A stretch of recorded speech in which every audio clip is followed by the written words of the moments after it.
ہم دارالاسلام میں بیٹھتے ہیں، ہمارے پاس سوالات آتے ہیں، طلاق کے سوال سب سے زیادہ آتے ہیں،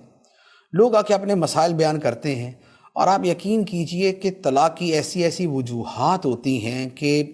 یعنی کہ سمجھ سے باہر ہے کہ ان مردوں کی عقلوں پر کیا پردہ پڑا ہوا ہے، یا ان کے ساتھ کوئی پرابلم ہے، یا ان کے ساتھ کوئی نفسیاتی مرض ہے۔ ایسے ایسے واقعات آتے ہیں، میں نے خود اپنی آنکھوں سے، یا میں نے خود جو یعنی کہ مسئلہ آیا، تفصیلات پوچھی تو حیرت ہوتی ہے، یار اس بات پہ طلاق دے دی۔ آپ یقین کریں، مجھے یاد ہے ایک مسئلہ آیا کہ شوہر نے بیوی کو اس لیے طلاق دی کہ شوہر صبح اٹھا اور اس نے بیوی سے کہا کہ مجھے چائے کا کپ بنا دو، اور بیوی کوئی ضروری کام کر رہی تھی یا کسی اور چیز میں مشغول تھی، تو جو بیڈ ٹی جو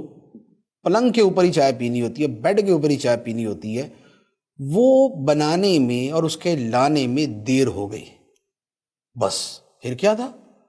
اب شوہر صاحب کی جو شان فرعونیت تھی وہ برآمد ہوئی، اور اس نے اگلے منٹ کے اندر بول دیا طلاق طلاق طلاق، طلاق ہو گئی۔ اب آ کے مسئلہ پوچھ رہے جی مفتی صاحب کیا ہوا، تو اب اس سے یہ پوچھے کہ بھائی یہ طلاق کا لفظ کیا چائے کے کپ کو بولا تھا، دیوار کو بولا تھا، بیوی کو بولا تھا؟ جی بیوی ہی کہا تھا، دماغ میں کیا تھا؟ جی بیوی تھی۔ تو کہا بیوی تھی تو پھر ٹھیک ہے، موجے کرو، اب طلاق دے دی، ہوگی طلاق، 3 طلاقیں ہو گئی۔ تو یہ کیا ہے، یہ طلاق دینے کی وجہ، اس سے بھی معمولی وجوہات مل جائیں گی کہ بیوی شوہر جو ہے وہ گھر سے باہر انتظار کر رہا تھا، اس نے بیوی سے کہا ذرا جلدی تیار ہو کے آ جاؤ، بیوی نے تھوڑی سی دیر کر دی، بس دیر کر دیا، بیوی اندر سے اندر، شوہر باہر سے باہر، چلے جی طلاق، فارغ۔ یہ آئے دن کے مسائل، اور سینکڑوں ہزاروں طلاقیں اسی طرح کی چھوٹی چھوٹی وجوہات سے ہوتی ہیں۔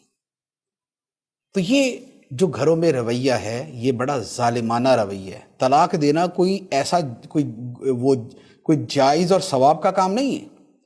بلا کسی صحیح سبب کے جو شریعت کی نظر میں معتبر ہو، اس کے بغیر طلاق دینا گناہ کا کام ہے، ناجائز کام ہے۔ یہ ایک قسم کا یہ گھر برباد کرنا ہے، یہ آگے جو ہے وہ پتہ نہیں کتنے گناہوں کا دروازہ کھول دینا ہے۔